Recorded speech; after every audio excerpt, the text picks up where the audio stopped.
Certa vez, o Cristo, depois de prever a sua crucificação, fez a seguinte promessa aos apóstolos: Se me amais, guardai os meus mandamentos. E eu rogarei ao Pai, e Ele vos enviará outro Consolador, para que fique eternamente convosco, o Espírito de verdade, a quem o mundo não pode receber, porque não o vê, nem o conhece. Mas vós o conhecereis, porque ficará convosco e estará em vós. E o Consolador, que o Pai enviará em meu nome, vos ensinará todas as coisas, e vos fará lembrar de tudo o que vos tenho dito. Essa promessa do Mestre iria agora ser cumprida. Na camada mais elevada da espiritualidade, já uma gloriosa falange de espíritos estava reunida, dela fazendo parte Joana d'Arc, Sócrates, Platão, João, o Evangelista, Paulo de Tarso Cáritas e Vicente de Paulo.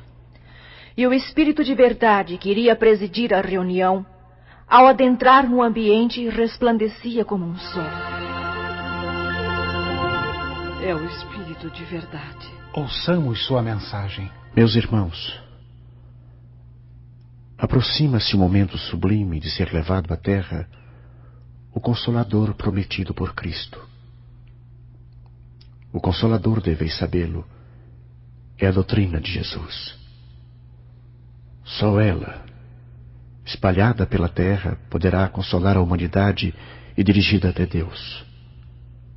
A minha missão, com a colaboração de todos vós, será a de restabelecer as verdades do cristianismo, deturpadas pelos homens, e acrescentar tudo aquilo que Jesus não pôde dizer devido ao atraso intelectual da humanidade. Para abrir o caminho e facilitar nossa missão, espíritos com alto nível evolutivo já reencarnaram ou estão reencarnando. Pestalozzi, Thomas Edison, Darwin, Pasteur, Renan, Comte, Spencer. Todas as áreas do conhecimento receberão um novo impulso no século XIX, inclusive a música, com Wagner, Verdi, Gounod, Rossini e Berlioz. Haverá na Terra uma revolução de ideias novas. Então desceremos para implantar a doutrina completa de Jesus. No entanto, meus irmãos, para atingirmos o objetivo, que é preciso, Senhor? Que um de vós reencarne. Com qual missão?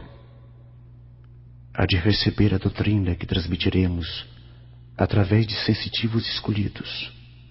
E mais, divulgá-la em livros que hão de espalhar-se como sementes por todo o globo terrestre. Mas eu vos aviso, essa missão será muitas vezes coroada de espinhos. Permite, Senhor, que eu faça o sacrifício. Pois tendes o meu assentimento. Já fostes um apóstolo, e sereis agora o meu na terra. Reencarnareis, e mais tarde, quando soar a hora, havemos de nos reencontrar. Vinde comigo. Jesus nos aguarda.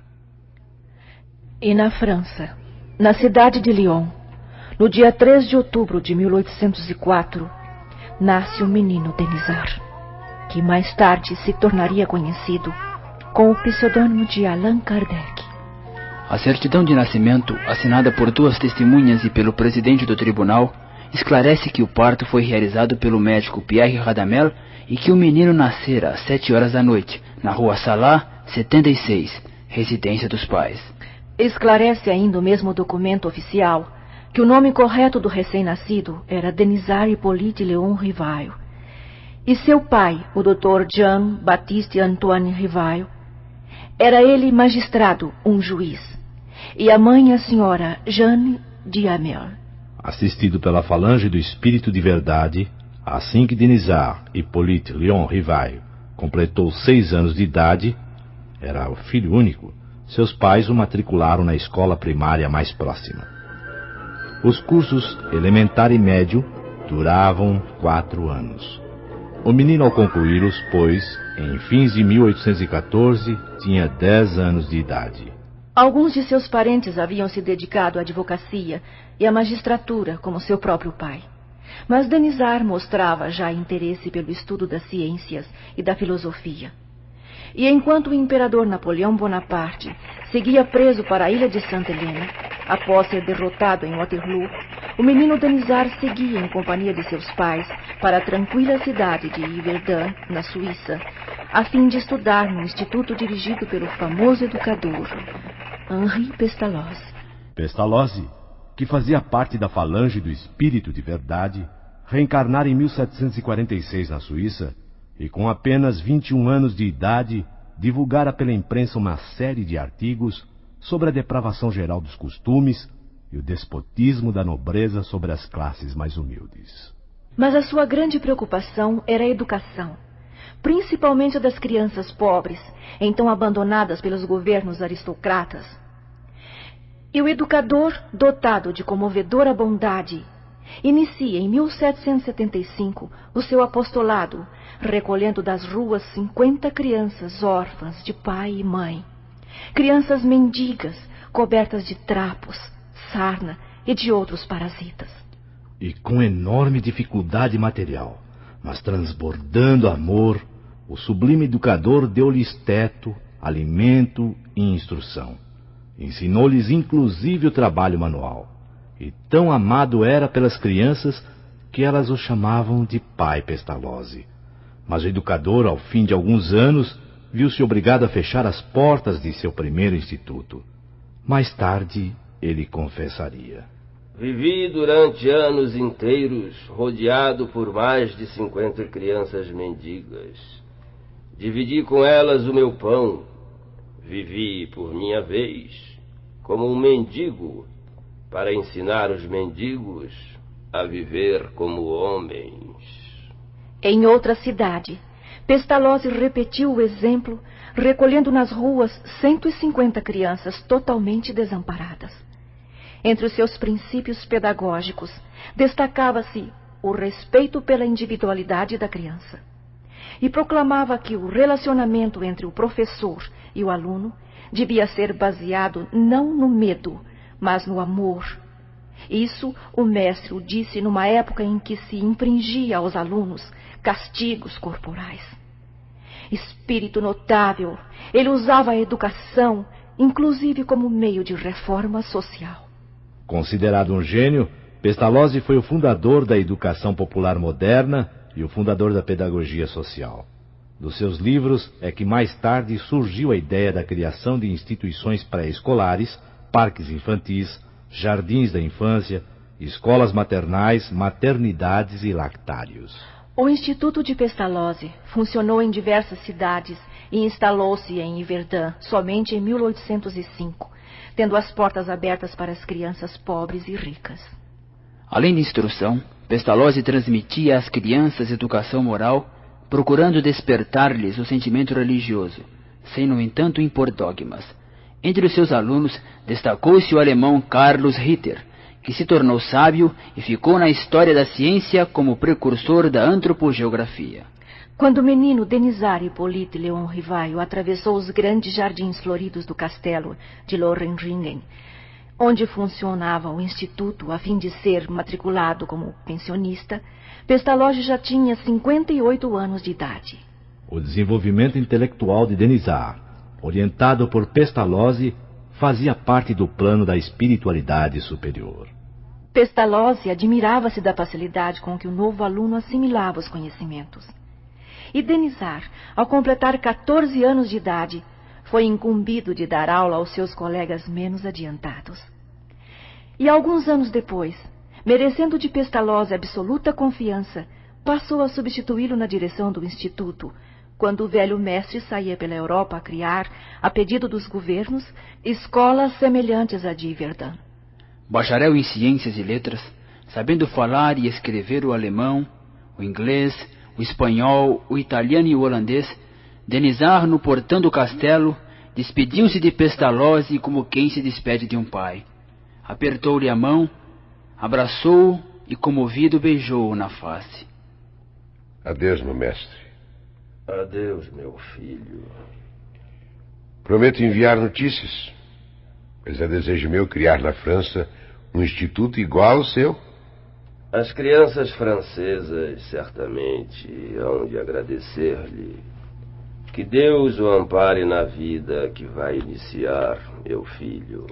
E o jovem pedagogo regressou à França e conseguiu em Lyon a isenção do serviço militar. Com Napoleão Bonaparte prisioneiro na ilha de Santa Helena, a partir de 1815, onde viria a desencarnar em 1821, voltara a monarquia a instalar-se na França. Luís XVIII fora colocado no trono pelos exércitos aliados. Ao regressar Denisard, já o rei Luís XVIII, para agradar o partido do reacionarismo extremo que o alto clero dirigia, havia entregue aos padres a educação popular. E a educação na França, ao invés de receber o influxo renovador das ideias de Pestalozzi, continuou estagnada. Denisard, porém, vivia agora em Paris, então o maior centro cultural do mundo. E com menos de 20 anos de idade, já começava a escrever o seu primeiro livro. Um curso de aritmética para as crianças, segundo Pestalozzi, mas com modificações. O livro, editado em Paris, teve 2 edições no ano de seu lançamento. Nesse mesmo ano de 1824, morre o monarca Luís XVIII e é elevado ao trono da França o seu irmão Carlos X, cujo reinado caracterizou-se desde logo pela incapacidade e violência. O descontentamento era popular. Mas Denisard continuava trabalhando pela infância e juventude e editava em Paris seu segundo livro, Plano de uma Escola Graduada, segundo o método de Pestalozzi. Seu grande ideal, porém, era montar um instituto semelhante ao de Verdun.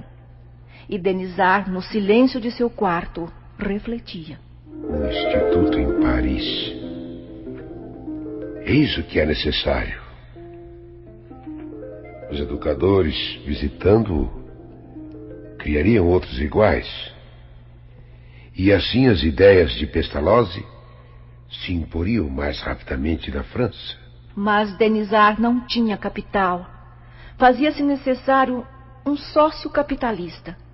E recordou-se de um tio, irmão de sua mãe, o qual concordou com a ideia.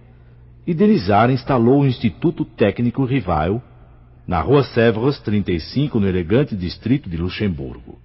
No ano seguinte, em 1827, Pestalozzi desencarnaria. Denisard tinha agora 3 ocupações. Lecionava, dirigia o instituto e escrevia livros.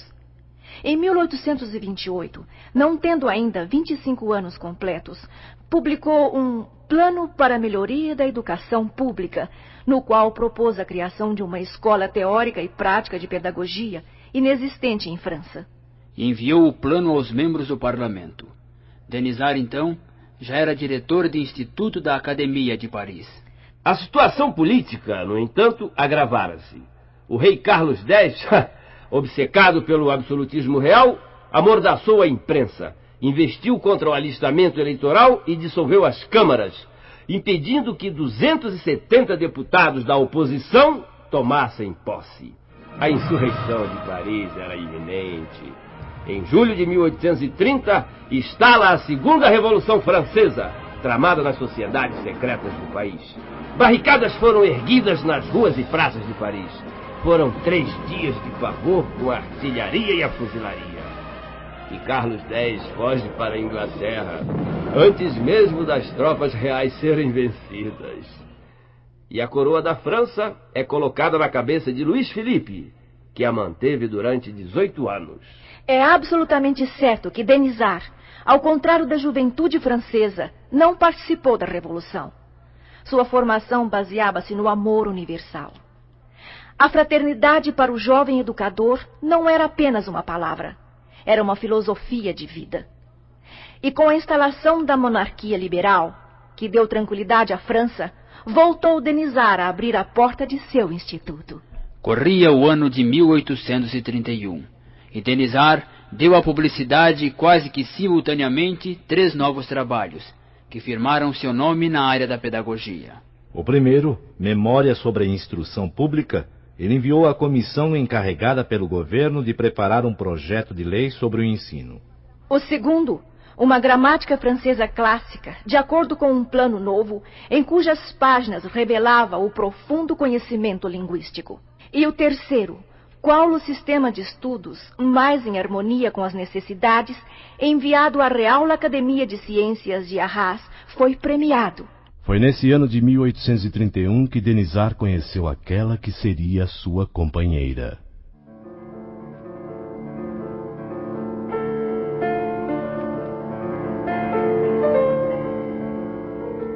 Meu nome é Amélie. Tinha ela a estatura média, as feições belas, os olhos claros e serenos. Amélie? Amélie Gabrielle Boudet. E sou sua admiradora. Li todos os seus livros. É uma satisfação saber que a senhorita os leu. Por que se interessa tanto pela pedagogia? Como o senhor, eu sou também professora. Ah, sim? Mas eu deixei de lecionar. E escrevi 3 livros. É também autora? Acho que interessante. E que livros publicou? O primeiro saiu há 6 anos passados, em 1825, e se chama Contos Primaveris. O segundo, Noções de Desenho. Eu gosto muito de desenho e de pintura. Foi publicado em 1826. E o terceiro, O Essencial em Belas Artes, publicado em 1828. É curioso, senhorita Amélie. Estamos nos conhecendo agora, no entanto, tenho a sensação de que a conheço há tanto tempo.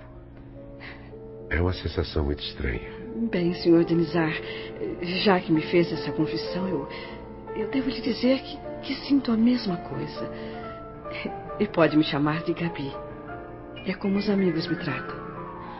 Amélie Boudet nascera em Paris no dia 23 de novembro de 1795. Tinha, pois, 9 anos a mais que Denisard. Culta, inteligente, professora e autora de livros, numa época em que poucas mulheres dedicavam-se ao estudo, Amélie não poderia jamais aceitar como esposo quem não correspondesse francamente aos seus ideais. Por isso mesmo, recusava alguns pretendentes. Denisard, porém, lhe parecia o homem certo, não obstante mais moço, e aceitou o seu pedido de casamento. E meses depois, no dia 6 de fevereiro de 1832, assinaram eles o contrato de matrimônio. E passaram a residir no prédio onde estava instalado o Instituto Técnico Rivail. O casal não teve filhos. 3 anos depois, em 1835, a vida econômica de Denisard sofreu um abalo. Seu tio tornara-se um jogador inveterado.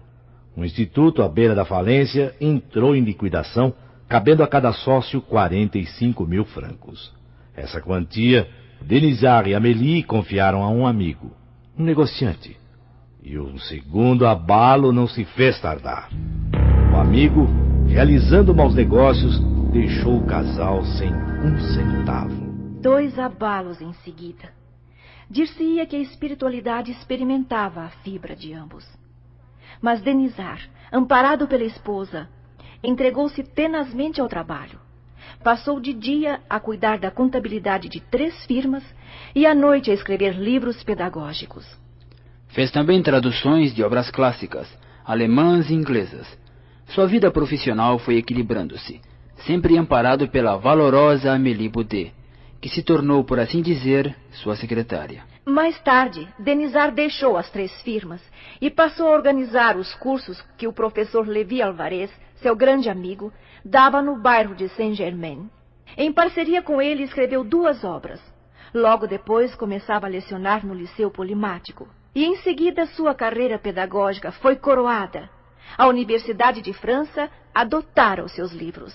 E Denisard, reconhecido publicamente como educador emérito, começou a ministrar em sua própria residência cursos gratuitos de química, física, astronomia e etc. No entanto, a atmosfera política novamente estava pesada. A revolução era premente. Os escândalos na administração do rei Luís Filipe provocavam conspirações e levantes operários. E em fevereiro de 1848, instigado pelos socialistas e republicanos, o povo colocou mais uma vez barricadas nas ruas de Paris. Foram momentos de terror. Luiz Felipe, vendo que até a Guarda Nacional, que devia protegê-lo, também aderiu à revolta, renunciou em favor de seu neto, mas o povo invadiu inclusive a Câmara dos Deputados e a família do rei fugiu para a costa da Normândia. Em março de 1848, foi proclamada a Segunda República Francesa. Mas o país não ficou em paz. Os revolucionários socialistas, querendo as rédeas do governo, incitaram o povo. 50.000 operários saíram armados às ruas de Paris e foram esmagados pelas tropas legais. E em dezembro, o povo elegeu presidente da França, Luiz Napoleão, sobrinho de Napoleão Bonaparte. 3 anos depois, o novo presidente deu um golpe de Estado e dissolveu a Assembleia. E no ano seguinte, proclamou-se imperador com o nome de Napoleão III. A ascensão de Napoleão III, no entanto, foi providencial pelo fato de que ele acreditava na comunicação dos espíritos. Aproximava-se agora o momento do professor desempenhar sua missão espiritual. Estamos em 1854 e ele tem 50 anos de idade e é membro de diversas instituições, destacando-se a Real Academia de Ciências Naturais de França. Sua cultura é enciclopédica, pois possuindo uma natural curiosidade científica, lera sem ser médico tratados de fisiologia e anatomia, e inclusive interessara-se pelo magnetismo a partir dos 19 anos de idade. Essa curiosidade científica é que serviria de alavanca para os espíritos do senhor levarem o professor ao exame dos fenômenos da mediunidade. As sessões com a mesa girante popularizaram-se nos Estados Unidos devido às irmãs Fox. 6 anos depois, em 1854, a mesa girante se tornaria um divertimento de salão em toda a Europa. Quem primeiro falou da mesa girante ao professor Denisard foi o Sr. Fortier, um magnetizador. Já sabe da singular propriedade que se acaba de descobrir no magnetismo? Parece que já não são somente as pessoas que se podem magnetizar, mas também as mesas, conseguindo-se que elas girem e caminhem à vontade. Mas isso não me parece impossível. O fluido magnético, Sr. Fortier, que é uma espécie de eletricidade, pode perfeitamente atuar sobre os corpos inertes e fazer que eles se movam.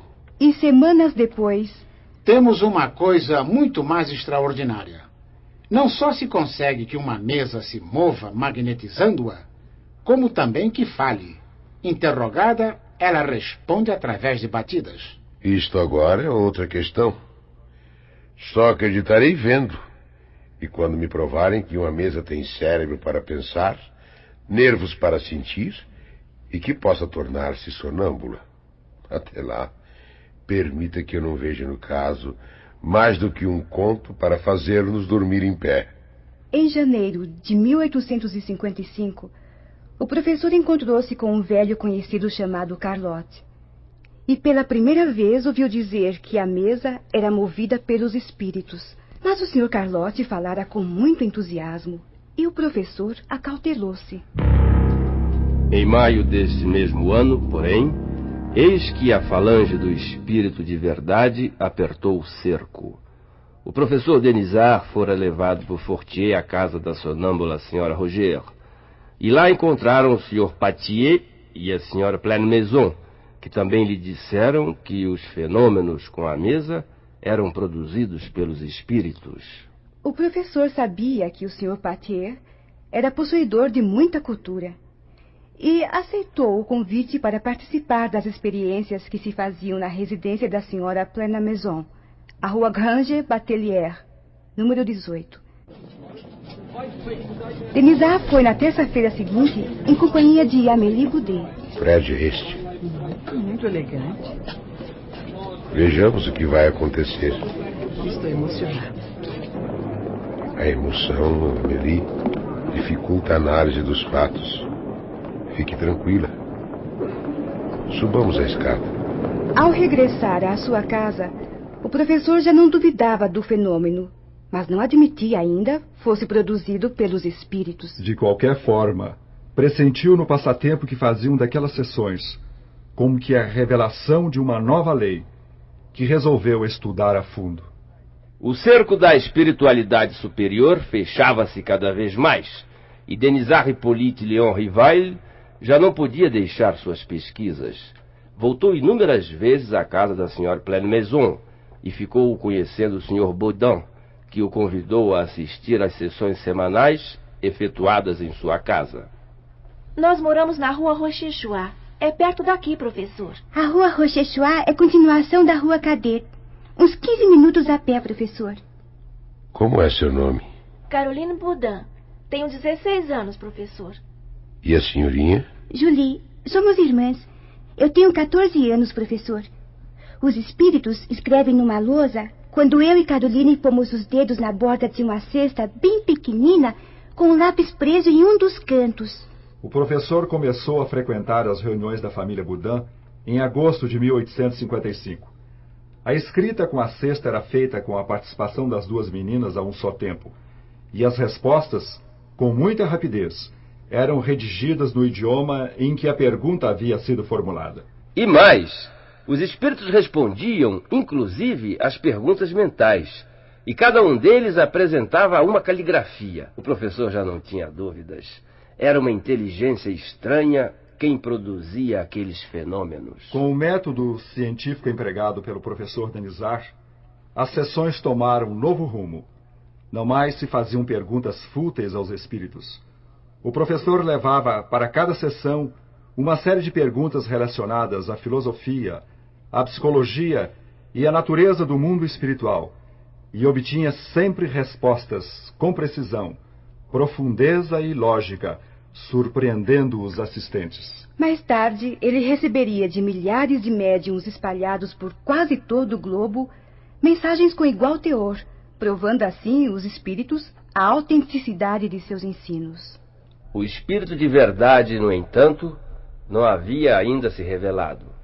No ano seguinte, porém, às 9 horas da noite de 24 de março de 1856, estando o professor a escrever sobre os espíritos e suas manifestações, ouviu, de súbito, pancadas estranhas. O professor morava então na Rua dos Mártires, número 8, segundo andar, um pequeno prédio erguido no fundo de um pátio. O professor levantou-se e examinou ambos os lados da parede, e nada descobriu. Mas toda vez em que tornava a escrever, os ruídos recomeçavam. Às 10 horas, Amélie Boudet regressou à casa e, admirada, disse: Que batidas são essas? Não sei. Há 1 hora que isto dura. As batidas só pararam quando o professor foi dormir. No dia seguinte, na sessão com as meninas Baudin, perguntou: Meu espírito familiar, quem quer que tu sejas, agradeço por teres vindo visitar-me. Consentirás em dizer-me quem és? Para ti, chamar-me-ei a verdade. E todos os meses aqui, durante 1/4 de hora, estarei à tua disposição. Ontem, quando bateste, estando eu a trabalhar, tinhas alguma coisa de particular a dizer-me? O que eu tinha a dizer-te era sobre o trabalho a que te aplicavas.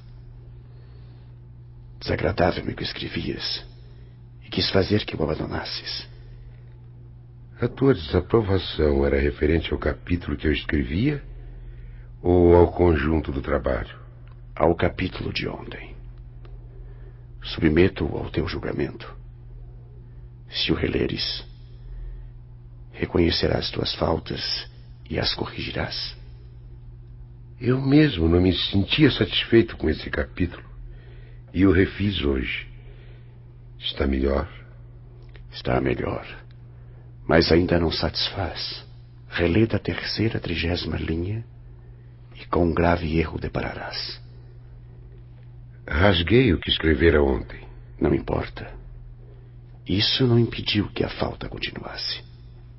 Relê e verás. De regresso à casa, o professor examinou o capítulo. E espantou-se de haver cometido na 30ª linha um erro grave. Mas ficou satisfeito.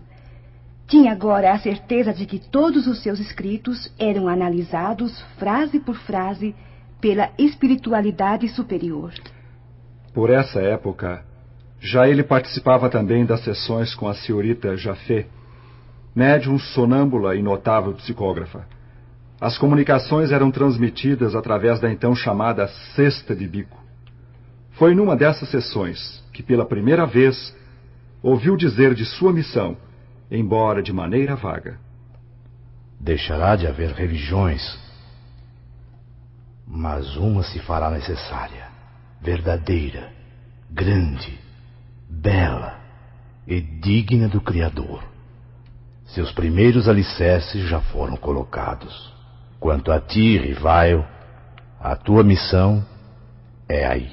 E a cesta, agora sem contato, bruscamente voltou-se para o seu lado, como teria feito uma pessoa que o apontasse com o dedo, o que deixou o professor e os assistentes emocionados. Na semana seguinte, em 7 de maio de 1856, a missão foi confirmada pelo espírito Hahnemann. Se observares as tuas aspirações e tendências, e o objeto quase constante das tuas meditações, não te surpreenderás com o que te foi dito.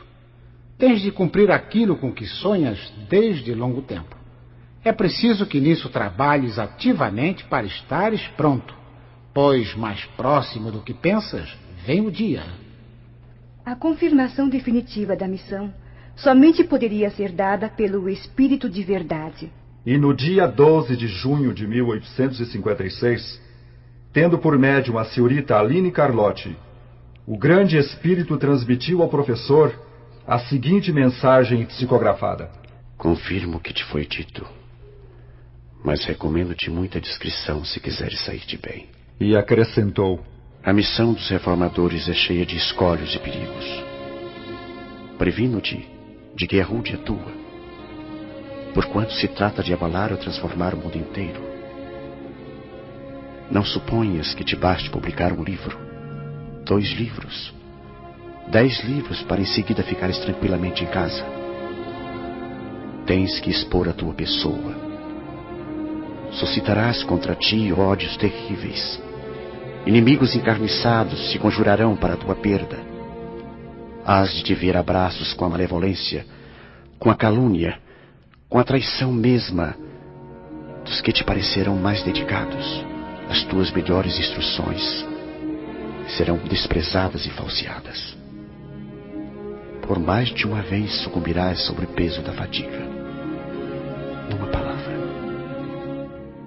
terás de sustentar uma luta quase contínua, com o sacrifício do teu repouso, da tua tranquilidade, da tua saúde e até da tua vida.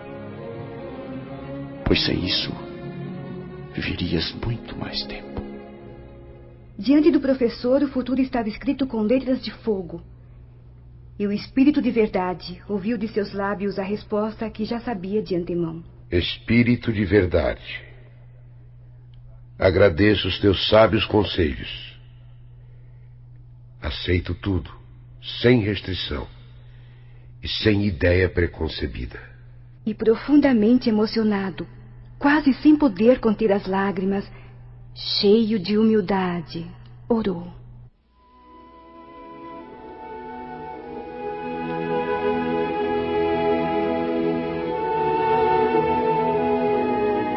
Senhor,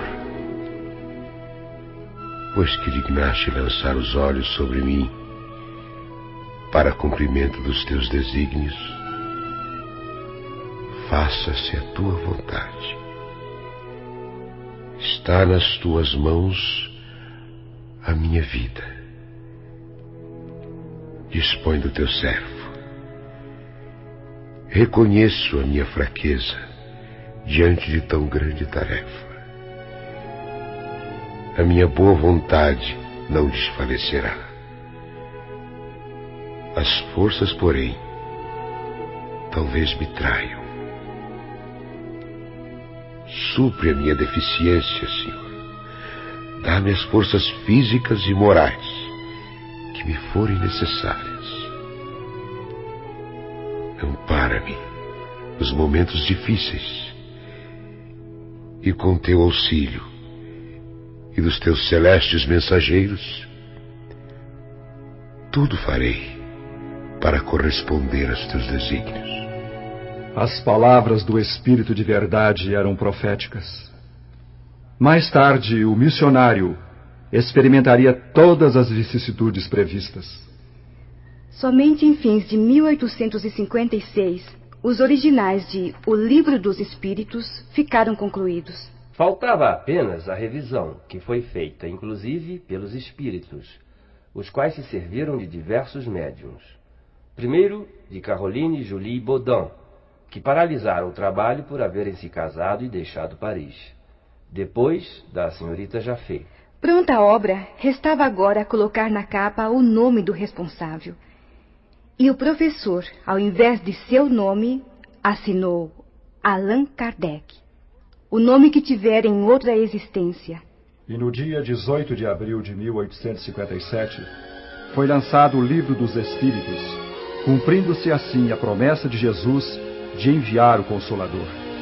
Esse livro, revelando e esclarecendo racionalmente o mundo dos espíritos, as leis morais que nos regem, ao mesmo tempo em que oferece esperanças e consolações, inaugurou em nosso planeta a Era do Espírito. Nele se encontram todos os princípios da verdadeira doutrina do Cristo. Mas a missão não estava terminada. O próprio Espírito de Verdade havia dito a Allan Kardec que o trabalho assumiria proporções que ele, então, estava longe de perceber. E meses depois foi lançada, em 1º de janeiro de 1858, a Revista Espírita, que se tornou o complemento indispensável das obras da codificação. E ainda em 1858, no dia 1º de abril, Kardec fundou a Sociedade Parisiense de Estudos Espíritas, que orientaria o movimento espírita não apenas da França, e que teve a notável menina Hermance Diffot como médium principal. Com apenas 14 anos de idade, havia ela psicografado os livros História de Joana d'Arc, História de Luís XI e Vida de Carlos VIII, que Kardec editaria. O trabalho era extenuante, mas o missionário não parava. Ele residia agora na passagem Sainte-Anne, 59. E em setembro de 1860, fez a sua primeira viagem doutrinária. Destino, Lyon. De regresso a Paris, recorda-se da casa onde nascera e que não pudera rever. Havia sido derrubada em 1840 devido à inundação do rio Rhône. O ano seguinte, 1861, assinala 3 fatos históricos. Em 15 de janeiro, lança Kardec o Livro dos Médiuns, que trata do aspecto científico do espiritismo, colocando ao alcance da humanidade os meios de comunicação com os espíritos. E em setembro, o mestre visita com Amélie Boudet 20 cidades, presidindo 50 reuniões em 7 semanas. O terceiro fato teria logo grande repercussão. Kardec remetera ao escritor e livreiro francês Maurice Lachatre, então residente em Barcelona, 300 livros espíritas. O bispo, porém, fez confiscar a encomenda e não a devolveu a Paris. E querendo restaurar a Inquisição na Espanha, ordenou fossem queimados os 300 volumes no local público onde os condenados eram executados.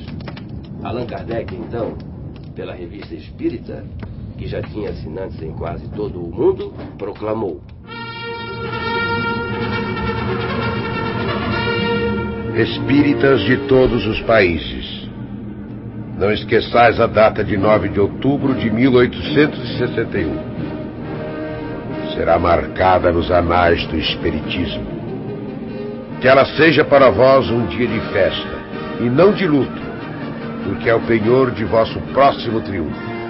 E em abril de 1864, é oferecido à humanidade o Evangelho segundo o Espiritismo, que com seu lema fora da caridade não há salvação, deixa evidente que a moral pregada pela doutrina espírita é a do Cristo. Nesse livro, Allan Kardec transcreve, no capítulo O Cristo Consolador, uma sublime mensagem trazida pelo Espírito de Verdade, e cujo conteúdo é do próprio Cristo. Veio, como outrora entre os filhos desgarrados de Israel, trazer a verdade e dissipar as trevas. Escutai-me. O Espiritismo, como outrora a minha palavra, deve lembrar aos incrédulos que acima deles reina a verdade imutável. O Deus bom, o Deus grande que faz germinar as plantas e que levanta as ondas. Eu revelei a doutrina divina. E como um ceifador liguei em feixes o bem esparso pela humanidade. E disse, vinde a mim, todos vós que sofreis. Mas os homens ingratos se desviaram da estrada larga e reta que conduz ao reino de meu Pai, perdendo-se nas ásperas veredas da impiedade. Meu Pai não quer aniquilar a raça humana. Ele quer que, ajudando-vos uns aos outros, mortos e vivos, ou seja, mortos segundo a carne, porque a morte não existe, sejais socorridos. E que não mais a voz dos profetas e dos apóstolos, mas a voz dos que se foram, faça-se ouvir para vos gritar. Crede e orai, porque a morte é a ressurreição, e a vida é a prova escolhida, durante a qual vossas virtudes cultivadas devem crescer e desenvolver-se como o cedro.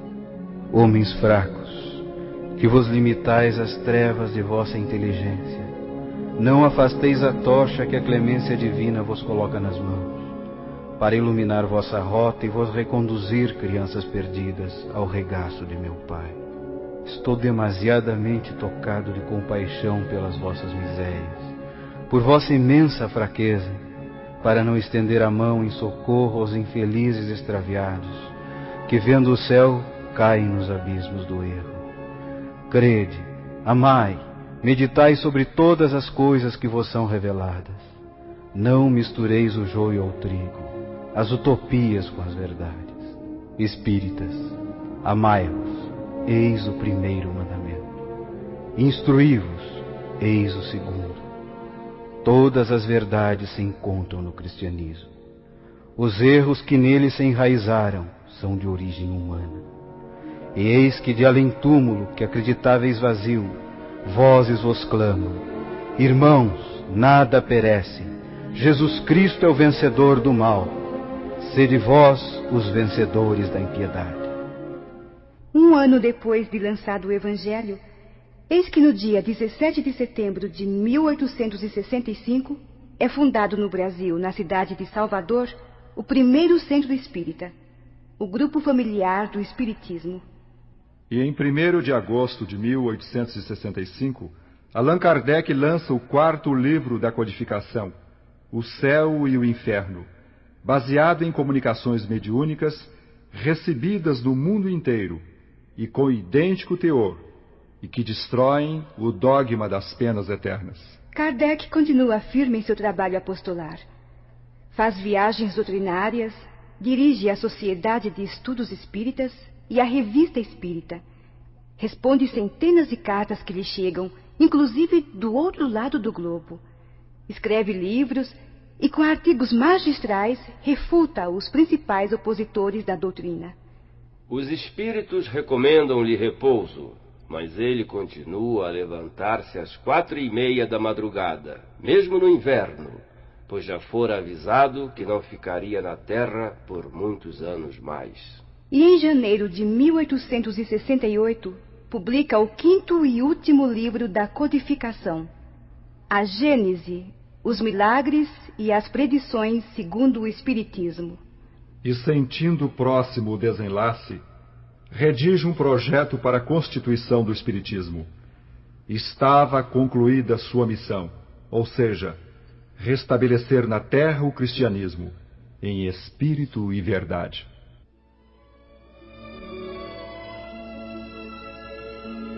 E na manhã de 31 de março de 1869, entre 11 e 12 horas em sua casa, de súbito, Kardec desencarna em consequência da ruptura de um aneurisma. Tinha então 65 anos incompletos. O corpo do codificador foi enterrado no cemitério de Montmartre e depois trasladado para o Père-Lachaise. Morrera o corpo, e seu espírito foi levado pela gloriosa falange do Espírito de Verdade às mais resplendentes regiões para rever Jesus. Mas ficaram suas obras de valor eterno, que constituem o maior patrimônio da humanidade.